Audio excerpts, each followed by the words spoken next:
ঘূর্ণিঝড় রিমাল নিয়ে আরও জানাতে কুয়াকাটা থেকে যোগ দিচ্ছেন সহকর্মী আলামিন হোসেন।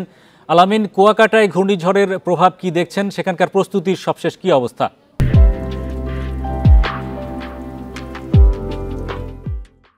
আমরা দুপুর 12টার সংবাদে যেমনটা দেখেছিলাম যে আশেপাশের এলাকাগুলো পানিতে প্লাবিত ছিল, অর্থাৎ তখন সমুদ্রে জোয়ার ছিল, তবে সমুদ্র উত্তাল ছিল।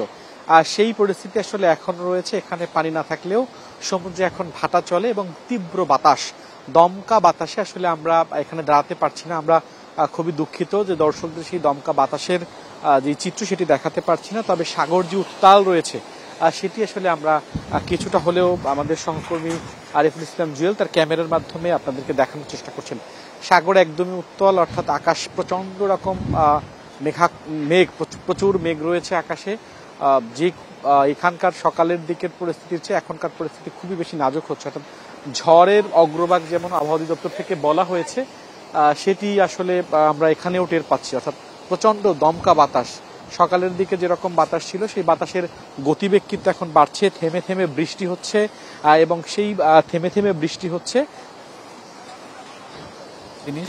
বৃষ্টি হচ্ছে প্রচন্ড, যেমনটা বলছিলাম যে দমকা বাতাস। এবং এখানে এই আপনি যেই পরিস্থিতি দেখতে পাচ্ছেন, এখানে এখন যে জিও ব্যাগ, সেই জিও ব্যাগের আরো অন্তত 1 কিলোমিটার নিচের দিকে হচ্ছে বালিয়াড়ি, অর্থাৎ সৈকত, যেখানে পর্যটকরা গিয়ে চেয়ারে বসে থাকেন আর সেখানে নানান রকম ভ্রাম্যমান দোকান থাকে, সেগুলো আসলে এখান থেকে যাতে স্রোতের ত্রয়ে ভেসে যেতে না পারে সেগুলো তারা সরিয়ে নিয়েছেন।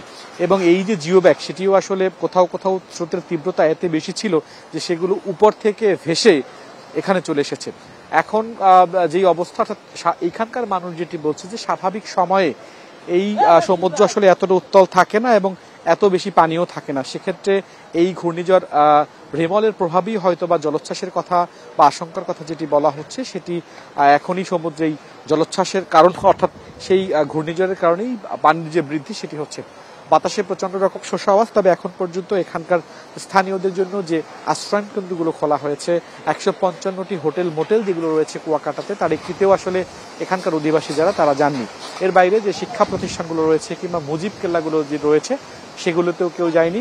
পটুয়াখালী জেলা প্রশাসনের পক্ষ থেকে আমাদেরকে যেমনটা বলা হয়েছে যে প্রায় 1300 কিলোমিটার যে পথ, অর্থাৎ বেড়িবাঁধ, তার মধ্যে বেশ কয়েকটি জায়গা, অন্তত 10টি জায়গায় ঝুঁকিপূর্ণ রয়েছে এবং সে প্রবেশ করেছে কিনা সেই তথ্য আমাদের কাছে